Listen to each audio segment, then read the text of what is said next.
Hello, and welcome back to Kim Talks Resilience. I'm your host, Kim Hayden, and I am so thankful that you are taking time to share your most valuable resource with us here today. If this is your first time visiting Kim Talks Resilience, this is where I get an opportunity to meet amazing women globally that are in this leadership space. They're speakers, authors, coaches, entrepreneurs, small business owners, and they're willing to step up and say, hey, here I am. This is what I'm doing. And let me share with you some actionable steps in my story of resilience so you can see that you're not alone. So, we are women from around the world speaking to women around the world. Um, our show today is sponsored by queenofresilience.shop. Queenofresilience.shop. Holiday season's upon us, so if you get a chance, do stop by, check out. There's always some fun things in there. And who doesn't like, a hustle hard kind of shirt to get out there and make you feel like you got dressed for the day and not just sitting in your pajamas at your computer if you're working from home. So today's guest is Stephanie Olson, and I've had an opportunity to chat with Stephanie before this on her podcast, which is again a resilience podcast speaking with women. So we're going to have all that information in our show notes, and that you're going to go and check out her podcast after this one. Stephanie Olson is an inspirational speaker, an international podcaster, and the CEO of a successful nonprofit organization. Stephanie helps leaders build resilience. Her work on teaching resilience and leadership has inspired people across the United States. Engage your team on the topics such as leadership, trauma, and a toxic workplace, mental health, resilience, and DEI. As a woman of color, a survivor of domestic and sexual violence, and an accomplished CEO, she brings lived experience, research, and humor to help take your team to the next level. As the CEO and founder of a successful nonprofit built from the ground up, Stephanie uses her lived experience and her expertise to help others transform their workforce and team. A speaker for over 20 years and a leader who has transformed a team from toxic to thriving, Stephanie will energize your team in her conversational and humorous style, which she is fun, folks. She is truly fun. Stephanie will inspire and empower. Your team will see life changing and concrete tools to grow as a leader. So, we all know that we're in fourth quarter here. So, when better to start those new habits to make next year your best year ever? So, welcome to the show, Stephanie. Thank you, Kim. I'm glad to be here. I love it. I am, super excited. Just so you know, I'll be couch surfing in 2024, and Stephanie's already offered me her That's couch. right. Yes, I know. I See? have a comfortable couch. I'll give you a bed, but you wanted a couch. So, Yeah, yes. I got to do a couch, or at least take a selfie on a couch. Okay. I'm getting pretty old. Maybe I'll take the bed. Uh, Yeah. Stephanie, let's just dive right in. I'd love for you to share the background as to who you are, where you're at, that type of thing, and give us a little pre-frame as to why the story is so significant within your world. Absolutely. Okay. Well, I am the walking definition of resilience, and I love that, and I really believe we all are. But I am a woman who came from abuse and watched my mom escape a very abusive relationship and grew into a great family, but one that couldn't really heal those hurts of the trauma that I experienced early on, and really worked through a lot of that, lived a lot of trauma, grew up with sexual violence, moved into domestic and sexual violence, and it just a lot of stuff. But today, I am a mom of three amazing children, have a supportive husband, and today I'm walking in my destiny. And I think that is the bottom line of what resilience is, that you can take what went wrong and make it amazing stuff. So that's who I am in a nutshell. In a nutshell, and I think this is why we connected on so many levels. Yeah.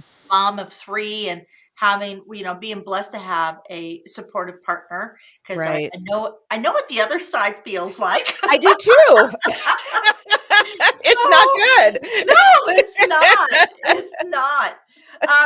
So walk us through what you do. So Yeah, and I know that you're multi-pronged here because you have your nonprofit. So let's tackle that few next. hats, But I yes. want you to walk through your leadership coaching and how you are of service for companies. Absolutely. So, I have a Stephanie Olson Speaking and Consulting is my business, and I love, love, love to talk to corporations and nonprofits about all of the stuff that I've learned myself.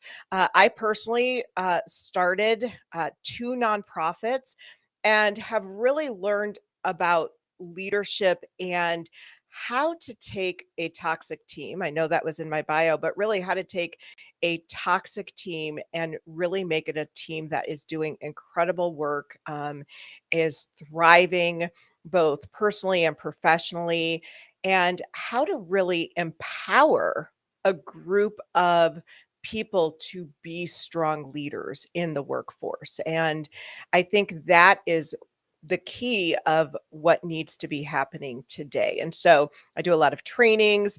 I talk on topics such as diversity, equity, inclusion, but also multi generational conversations in the workplace, how we have those conversations, and how we can take, kind of, it sounds weird, but embrace our own toxic stuff and then move through it to be strong leaders and then teach your staff how to do the same. Okay, I'm going to put you on the spot. Oh, great. Love that. Put you on the spot. We're going to dive right in. I want Okay. can you give us, if I have a team, right? Mhm. And because of the resignation generation, we Yeah. know that if you have a good team member, they are, it's like, being from the Midwest, you're going to know this, hen's teeth, Yeah. right? Yeah. And we all know hens do not have teeth. I'm not sure where this saying came from, but my grandmother, it's as rare as hen's teeth. But um, Love it. we know that talent is Yeah. so incredibly valuable, and yet at the rate at we are in such we're in like hyper speed with the way we have to treat our workspaces. Yeah. What are 3 actions that a team leader Mhm. or a company CEO could do that can connect with their team? Yeah. I would say number 1, model what you want. I was talking to a group. Do you want the actions? Boom, boom, boom. No, I want you Okay, to give us perfect. I Perfect, want you to perfect. share with us how we can actually implement Yeah, what it is absolutely. and what we have to Great. implement. I was talking to a team about the concern with always being available because of this, the cell phone. We're always available. We have our emails, we have our texts, and how do we get our work place as a whole to respect boundaries in those areas. And we as leaders need to model what it is that we expect. And so, one of the things I tell my staff all of the time, I may be working late. And if I am, I may email you because I need it to go from here, my head, to the computer and out. That means that I am working late. That does not mean you are working late. That does not mean you need to respond to me. This is just my way of getting it out of my head. Now, what I won't do after hours is text you unless it is an absolute emergency. And on the same token, I won't respond to texts. And unless you have an emergency, that is kind of a sacred space. And so I think we have to model that. We can't be bombarding our staff with out of workspace time and expect them to respond. So modeling, that's just one example of what we model. We want to model all of those things. If we expect that our workplace environment is free from yelling and ranting, and we can't do that either. And so I would say that's the number one action step. Model what you want from your staff. Number two is make sure that you are putting your staff ahead of all of the things. Now, there's that is kind of a tricky one because there's certain times when we can and when we can't. But if we are not treating our staff, one of the things I always say is you have incredible value that no one can take away. If we are not treating our staff that way, if we're only treating our clients that way, we will not have a staff. And so, although we all need to be business minded and company minded first, it's for the organization, it's for the company. If we are not empowering our staff by treating them with incredible value, they won't be there. And so, that is the number two action step, making sure that you actually care about your staff. That is a Yep. huge thing. The third one is consistent training and coaching. That is something that is so important. One of the things I always say is that when we have an evaluation for our staff, they should never be surprised at anything on that because there should be consistent coaching throughout the week. And we do a weekly, we call it Cora. It's an acronym. I don't know acronyms. I have to look at it every time, but it's talking about communication, it's talking about obstacles, responsibilities, and accountability and action steps. I actually did it. You did So it. I did. So every week we go through these things. And one of the final questions that I ask is, what do you need from me? And having that conversation on a weekly basis. And although it can seem redundant, and I'm going to ask you the same thing again, it allows for them to open up and have a conversation with you about some of the obstacles they are facing, the things that they are doing that are difficult, and the things they need help with.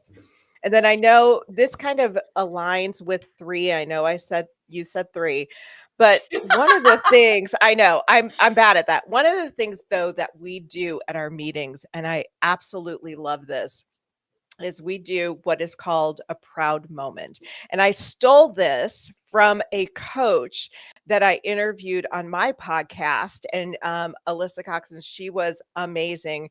But one of the things she said was doing a proud moment. So what we do is we say, okay, Kim, my proud moment for last week is for Kim. And Kim did this and she was amazing and this is what happened and that's my proud moment. And then Kim's turn is to say, my proud moment is for, and it is just great. And what is so fun is usually they go in and it's just a real It encourager. gets people out of that tunnel vision. It sure does. Gets them Yes. out of that Yes. silo, because a lot of us work Yes. within our silo, and we have all this crap that goes on in Yep. our head, and, you start getting a very warped kind Yes. of view as to what reality is. Exactly. Um, I do wanna tackle the word redundancy. I've had something come up in my world as of late, and it's put a very different view Mm. on redundancy, and it's the word iteration. So if Mm. you iterate something over and over and over, you can get to success. You can get to as Yes. close to perfection as you're gonna get. Yes. And redundancy and iteration are actually synonyms, Yeah, right? Synonyms, yes. However, redundancy has a negative it does, connotation, and it and most shouldn't. people have to look up the word iteration. Mhm, that's good. I love that. Yes. So, but iteration, so iterating your way to success, Yeah, right? yeah. Is it's a term I heard from a big Love that. coach, like Love that. Marisa Murgatroyd. I'm taking a lot of what she's listening to, a lot Mm. of what she's doing, and this is a coach that she works from. and folks, I'm not looking for controversy here, just using a word, but she uses a lot of tribe based, so Mhm, value mhm. based attraction versus that expertise or niche based attraction. So there's two different things, right? You got your Yep, yep, niche and your value, right? yep. Niche is I don't have to like you to learn from you. That's right. Value is, you know, I'm putting who I am within what I'm serving. Right, right, And right. I think that we're seeing more of that value base coming out. Well, Uh, yeah, eh, eh, it's true. yeah, I was I just don't gonna know. Is there a better word than tribe? I don't know. Like I just, the vibe of your tribe. I mean, but I yeah, know here in Canada, it's a very very controversial a yeah, term. yeah, yeah. However, it does, just so people know, the origin of tribe actually goes back to the Viking days. Just so you know. That's right. Well, Um, here's what I would say, it takes 7 times to hear something in order to get it. So if yeah, you think you're gonna grab a hold of something the first time you hear it, you're just not. It takes 7 times. It also takes 21 days to build a habit. So yeah. doing things over and over again just create that habit, positive or negative, and that's why it's so important. That's why it's important to tell your team over and over again how amazing they are, what they've done well, how they've done it well, and I think those are critical pieces. Absolutely, absolutely, and I want to dive just a quick moment into training. So Mhm, we're seeing this. I mean, pre-COVID, most cities were sitting at like 95% SME, so mhm, small medium enterprise. mhm, However, post-COVID, we're seeing a lot of cities riding that 99.2%. So we're seeing a lot of these major corporations mhm, are I don't want to say losing ground because mhm. let's not undermine the major corporations. However, we've had this whole local shops, social kind of Yep, initiative come up, and people had to get really creative during COVID. And this is starting to have this kind of ripple effect within our right. cities when it comes to it. If I only have uh, a few staff, and the reality Mhm. is, and let's talk turkey here, folks. Yeah, I know personally that if you have a small, medium business and you are coming through COVID, you mhm, have probably not paid yourself adequately. yeah, You're probably, a lot of people who are over 40 are working within the constraints of technology. mhm. And you know that you need to scale because if you're not scaling, what is your business doing? It's dying. Correct, These are correct. realities. Yep, yep. So, getting coaching, when we think coaching, hiring a coach, we're Mhm. thinking tens of thousands of dollars, and this may not be in a budget. What are some of the ways that small, medium enterprise can start implementing the training and coaching at a cost effective opportunity until they can scale? Do coaches come in different levels? Is there different opportunities out there? Can you walk us through that? Yeah, absolutely. There and so many things to my mind. So, yes, coaches come in different levels. There are different, there's different I mean, you're certainly there's going to be the $100,000 coach, right? But there's also going to be the coaches that have an affinity for the small business or nonprofit or want to help and work on kind of a sliding scale. That is a great opportunity. Just have to find those people, and but we have to remember too that coaching today doesn't have to be in person. I mean, back in the day when we had a coach, we had to bring them to our workplace where we were all together, and that isn't the case. So we can get coach from, I mean, internationally, and that can really help with the fee structure. Um, I think it's also important to remember there are those things called books.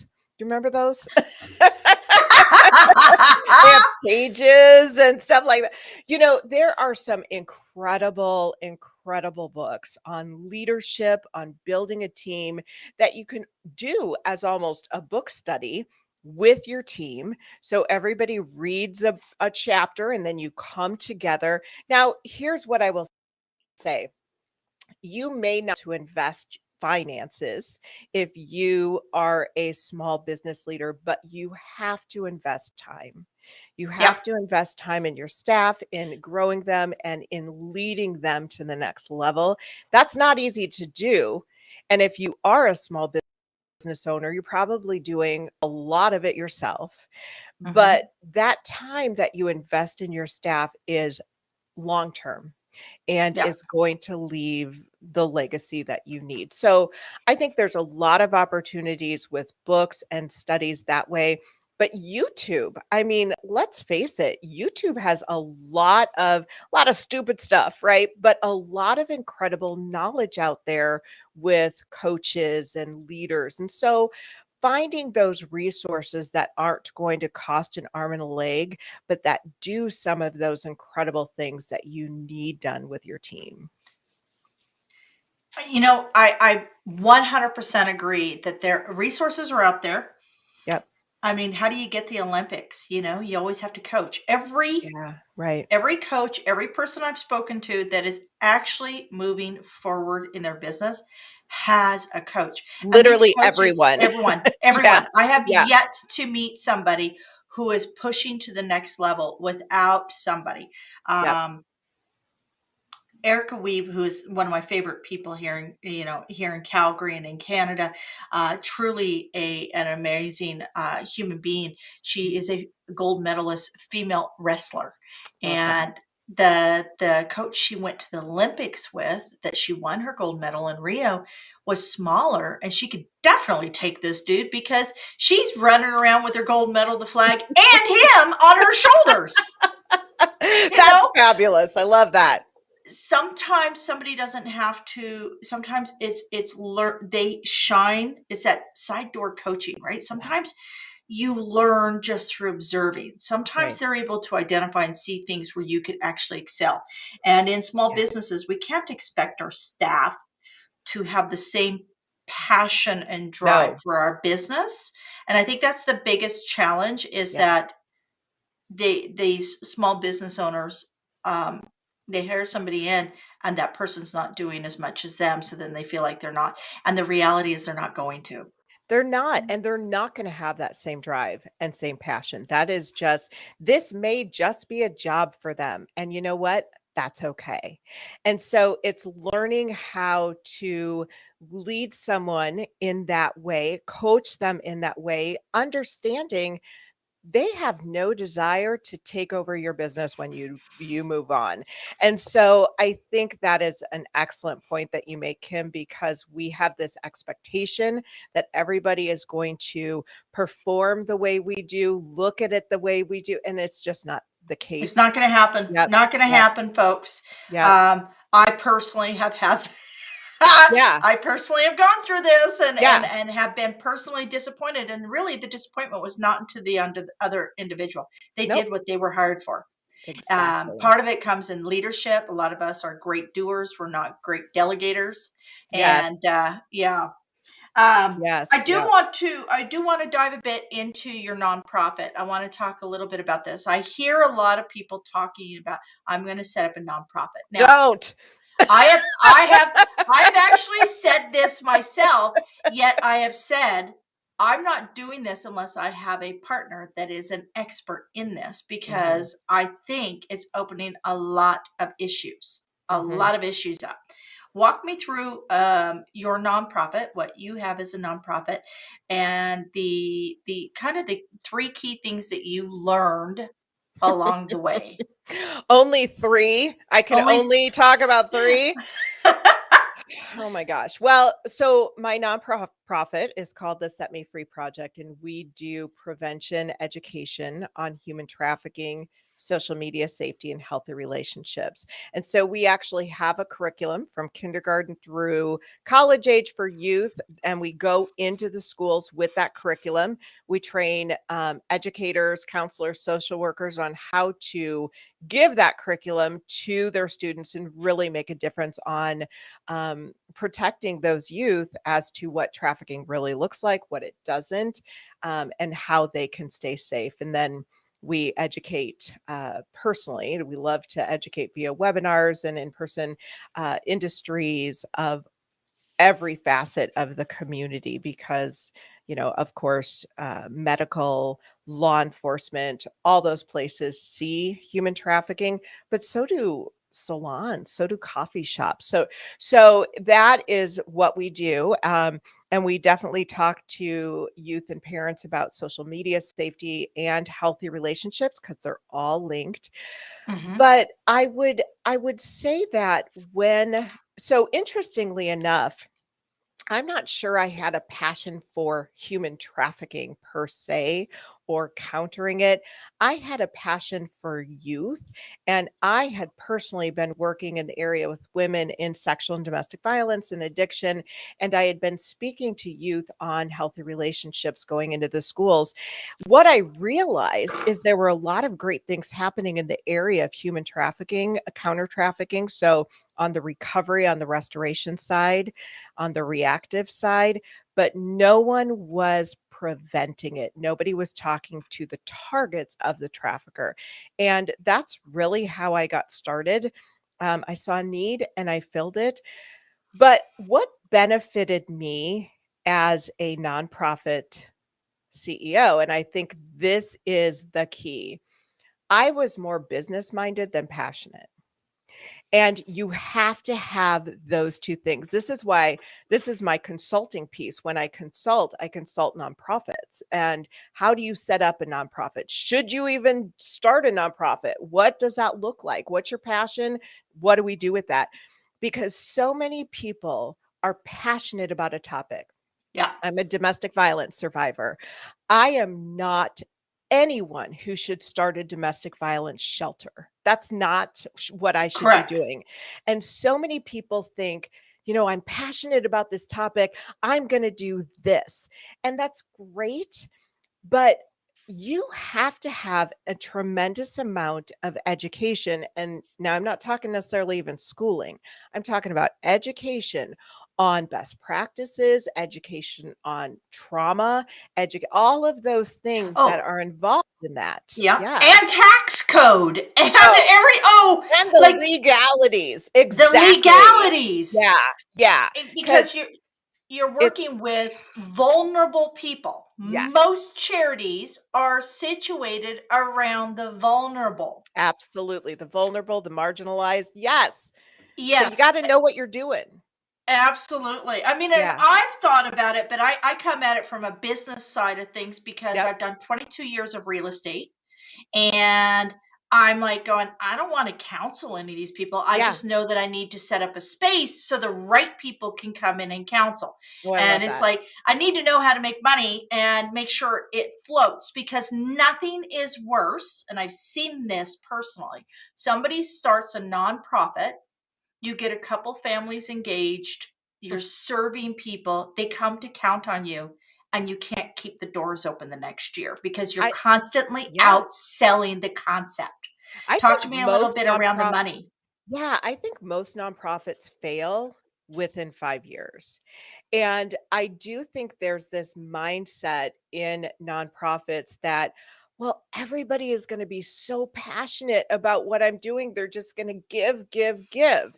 And Mm-mm. that doesn't happen. No. And I'm a prevention organization. Nobody funds prevention. That's not sexy. That's not exciting. And so what you really need to do, you need a business plan. A nonprofit is a business. And so you really do have to think about it as that. And so create a business plan, create a strategic plan, and really take a look at how am I going to sustain this long term? Yeah. Because you need to diversify your funds. That's extremely important. I've seen so many nonprofits who count on one grant and then they're gone, or one amazing angel funder and then they're gone. But if you have one person who is funding your entire nonprofit, if they say jump, you better jump. And so Yeah. you need to diversify those funds, make sure that you're getting it from individual donors, getting it from private grants, getting it from maybe federal and state grants, fundraisers, those types of things. But one of the most important things I think a nonprofit can do, and this sounds so counterintuitive, but you need to find an income stream. So, Mhm. what is Yep. it with your nonprofit that you can actually sell to provide that income stream so it is consistent? Yep. And that's where, and I can't believe how many people I talk to who have like produced an amazing book, Mhm. and they're going, what next? And it's Yeah. like, well, your book is a course. If your book Yes. is truly valid, you need to now go the next step. You need to have your CTA. And folks, if you don't know what a CTA is, you probably should need to find a job, right? Do not try and create your own job, because in this world is Yeah, based on voices of authority. that's right. And it doesn't matter if I think I think we're going to see the influencer thing go by the way of the dodo birds, because the influencer thing honestly is very hollow. It's who Yeah, looks best on it social is. media. It It is. is very perceptive. It doesn't have any depth to it. Not Now there are some reality. smart influencers Mhm. that have been able to put a solid CTA, then built a solid membership basis and had a Mhm. solid course. They may not have developed the course, but they knew what they needed to do because the Right. writing's on the wall. We are moving into the we are in the age of knowledge, Yep. right? We're out of the industrial age, folks. We are in the Yep. age of knowledge. And those who can speak up from a knowledgeable and authoritative space Mhm. are the ones. And you can't be knowledgeable and authoritative if you're leading with emotion. And I think this is where, Yep. it, You're right. and I'm not trying to be mean. I'm not trying, because I am the queen of resilience. I really am. And I am very emotional when I step on the scale and I go, I have got to get to the gym. But, or when I look at my bank account and go, what? Yeah, that's when What? I get emotional. That's when yes. Yeah, you can't So, go yeah, ahead. keep going. No, No, you I go. I just love this. I love this because I have seen so many people just fall apart because of that emotion piece. And I'm not even Yep. talking about fall apart emotionally, but you can't sustain that. If Yep. you want to have a nonprofit and you are the emotional piece behind it, you are the passionate one, then you need to hire an executive director. And And you better have the money. Don't expect somebody come and do oh, something for no, you for no. free. And Yeah. they're not gonna have the passion. But you know what? They don't need to. This is where it gets really Hmm. confusing for people. They don't need to have the passion because they have the business mind. And Exactly. so I've heard people say, "But I need somebody as passionate." No, you're not gonna find that person. Hire somebody who is business minded so that you can lead the passionate.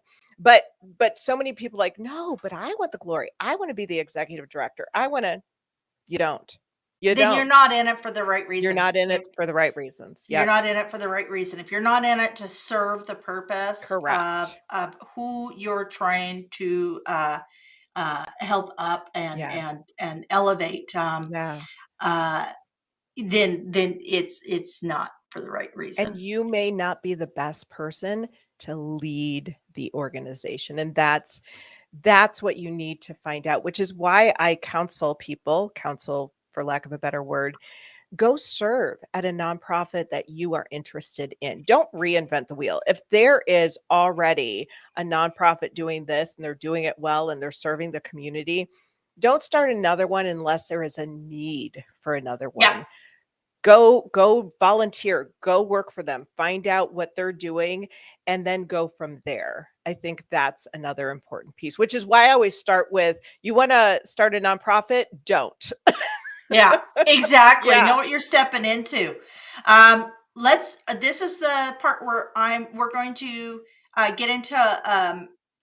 Speaking of modeling it, right? Mhm. I would Mhm. like you to Great. You're gonna ask me to share. model.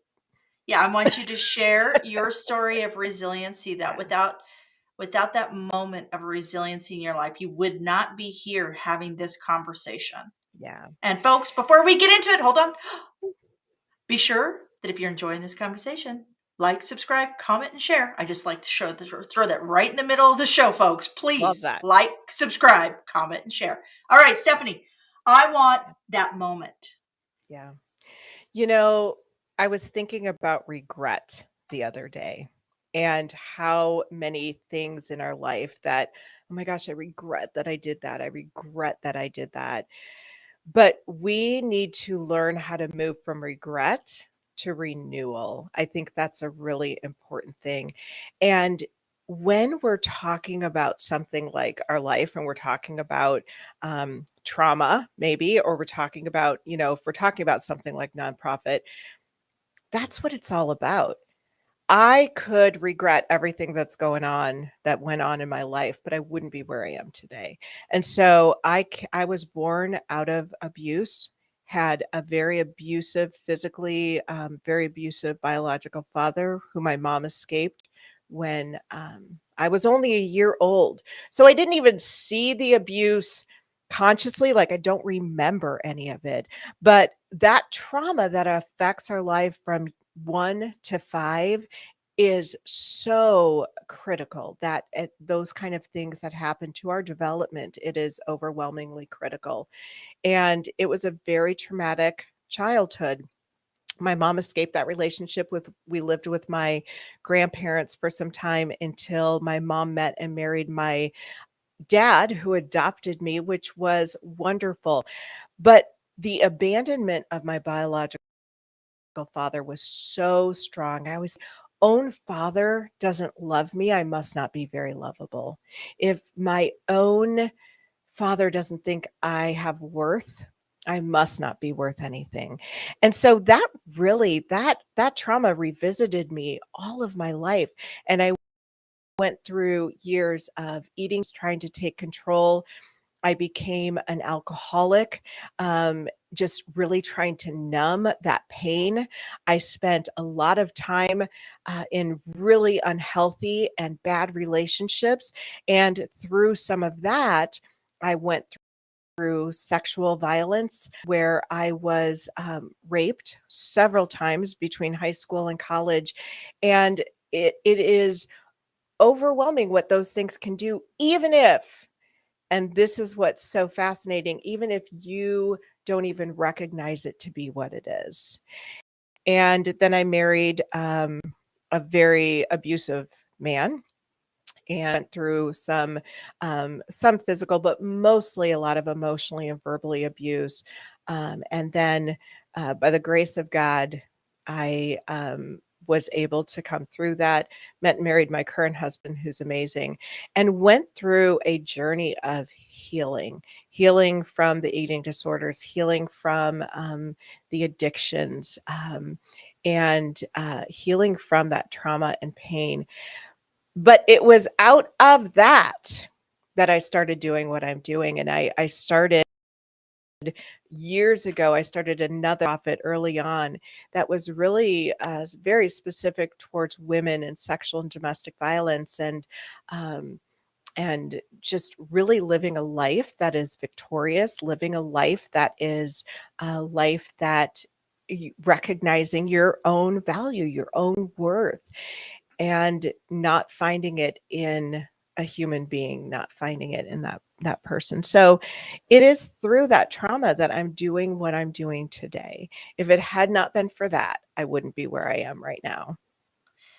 And you know what an amazing they say our greatest challenge can be our greatest strength, right? It's Absolutely. everything is double sided, right? So Yep. when we look at Yep. a coin, you've got two sides to every coin. And you look at a sword, you got two Yeah. edges, right? So Mhm. the reality is that we're not going through life with a butter knife, folks. We're out there with our machetes trying to figure this Yes. out. And you Yes. got your yin and your yang, and you've got, we've got the space that we should be in, which is that space of gratitude. And Yeah. yet we allow the garbage to derail us, Yeah. right? Right. So, it is interesting. And right now, folks, do not beat yourself up if you're feeling a little dysregulated, because the definition of dysregulation is fear, uncertainty, and no end in sight. And Mm. we have just come out of globally Yeah. 3 years of global dysregulation.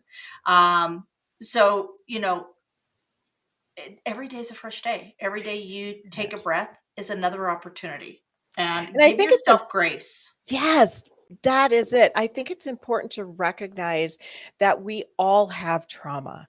We all experience it. Big T, little Even t, our we all. children, no matter Yes. how hard we try, even our kids will be in therapy going, my mom this and my mom Hey, that. I always said we need to save for a college fund and a therapy fund at the same time. I mean, that's just really important to do. Yes, we have to do those things. But we all have trauma and we need to not only, I always say we need to embrace it, which sounds ridiculous, but we really do. We need to look at it, acknowledge it. Yes, this is part of who I am or was or whatever, and then move through it. And Absolutely. that is so key. Absolutely. All Yeah. right. Rapid round books. You are recently a published author. Share with us the book that you have published, Mhm. and give us a little insight as to your journey to becoming published. Um, yes. So I do have a book called What Are You Waiting For? Jesus is Passing By. What Are You Waiting For? So it's a faith based book, very much about my story and my life and just really how I got through that. And then I also have a book called Abiding in Him, and it's just kind of about devotional time and prayer time that I wrote with several other people. I love to write, and I think writing is kind of like therapy, and I don't get to do it enough. And I really, that was all I had written several segments of things about me and realized, hey, you know what? I can put this together. And that's really how my journey of becoming a published author began. I'm in the process of writing a couple of other books, and one of those is a book on human trafficking, specifically for parents and how to talk to your kiddos and what that looks like. And then on trauma and working through our own traumas. So those are a couple of others that are in the works right now. Awesome. And with Amazon opening up and the opportunities of self publishing, the greatest challenge is just getting the word out. Yeah, And yeah. that is the greatest challenge. And that's where these types of platforms and now access to Newswire when it comes to press releases and so many things, Mhm. right? So there's Yep. so many opportunities out there getting the word out.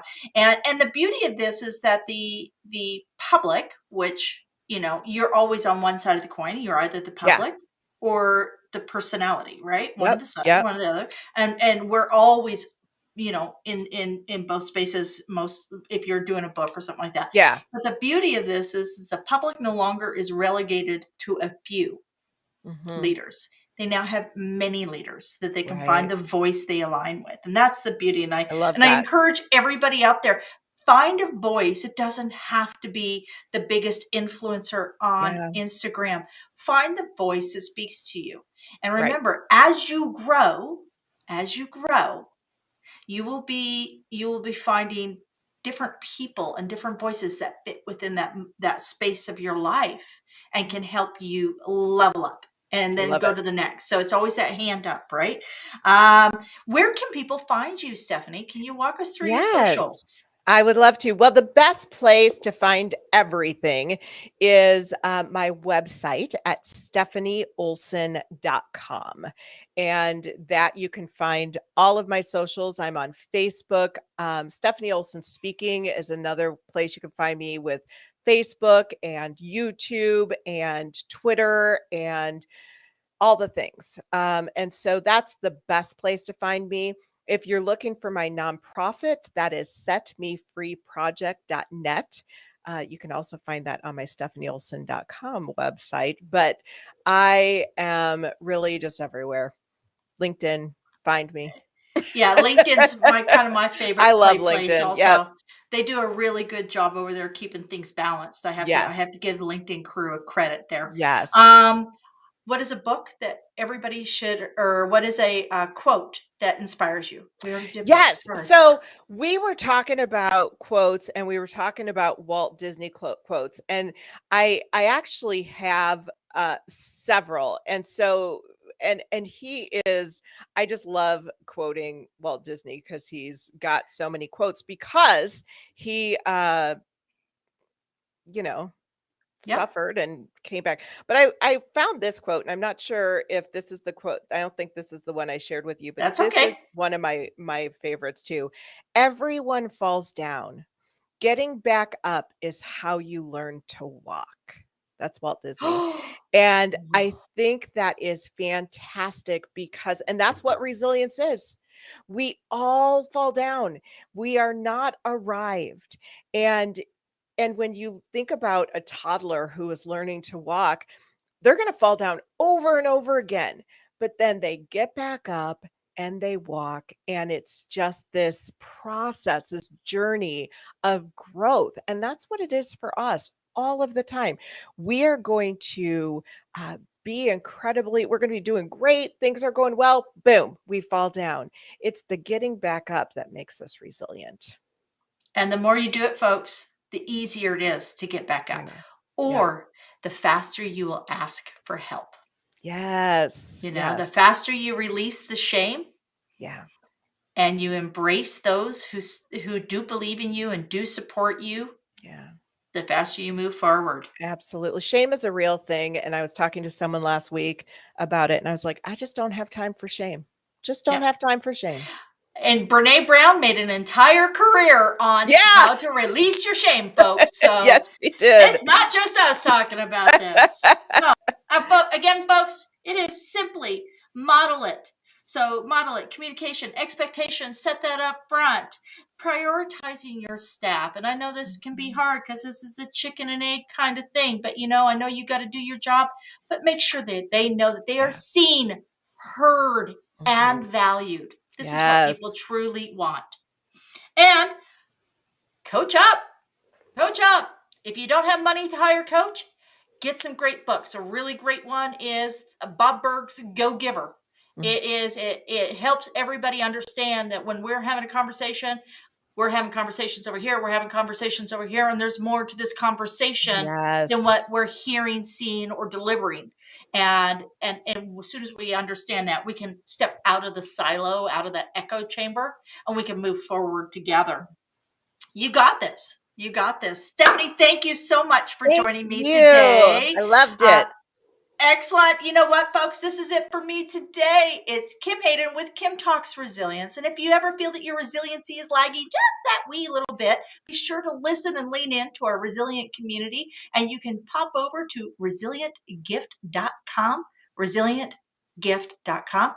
And you can get free magazines. You can get notified when these podcasts are dropping. If we're doing any type of events like our upcoming February event for resilient women in business and life that you want to get a free ticket for, you're going to find it all there at theresilientgift.com. And we will never charge you no sneaky renewal fees. It is literally, this is my gift to you. I want to thank you for sharing your time. All right. So until next time, check us out, resilientgift.com. I'm Kim Hayden. Thank you.